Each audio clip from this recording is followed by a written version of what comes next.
According to new reports, the January 6th committee is starting to really zero in on Ted Cruz's role in helping to overturn the results of the 2020 election.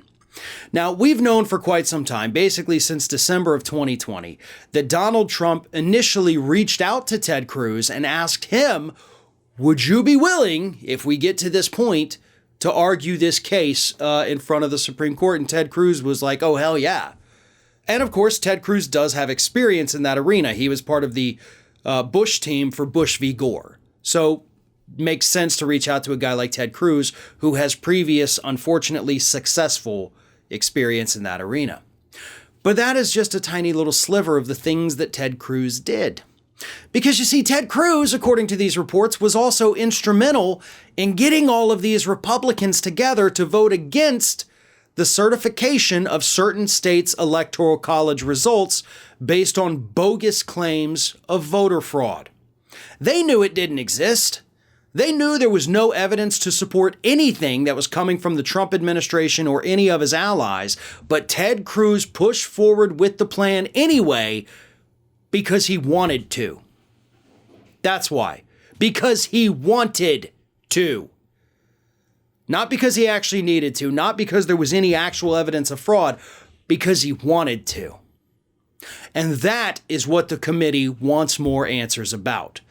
Now, it's been revealed, actually, that John Eastman, the Trump attorney who, according to a judge last week, definitely committed some crimes, he recently testified in front of the committee, and they asked him straight up, did you have any communications with Ted Cruz?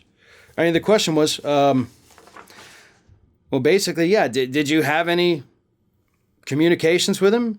Had you spoken to him? Any communication with Senator Ted Cruz regarding efforts to change the outcome of the 2020 election is the exact quote. And do you know what Eastman said? He said nothing because he pleaded the fifth. He pleaded the fifth, of course, because that's the amendment that protects you against self-incrimination.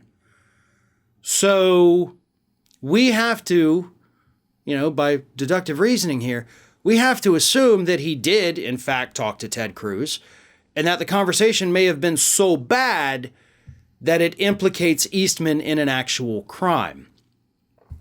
Now, here's what I love about this, the pleading of the fifth. And I think I've discussed this here in the past. I know I've discussed it on Ring of Fire.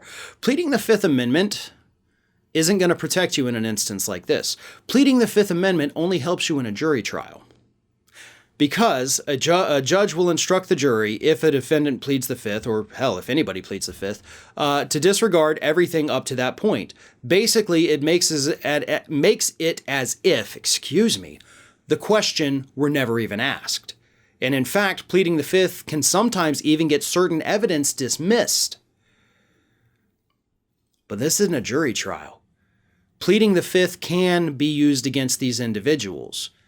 The committee is able to make inferences based on these pleadings. Now, they cannot criminally convict him because he pleads the fifth. You are still protected from that. But they don't have to disregard that. They can actually use that against him to a degree, right? I'm not saying they can disregard the Fifth Amendment. I'm just saying they don't have to ignore that he did it. So Eastman, based on what we know, seems like he's covering up something from Ted Cruz.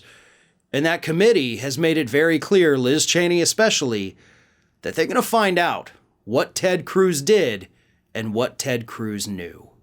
Hey everyone, this is Aspen. And did you know that for the low cost of $0 per day, you can subscribe to the Fair and Balanced YouTube channel? We also encourage you to like, comment, and share. But again, click that subscribe button and help Aspen not be so grumpy.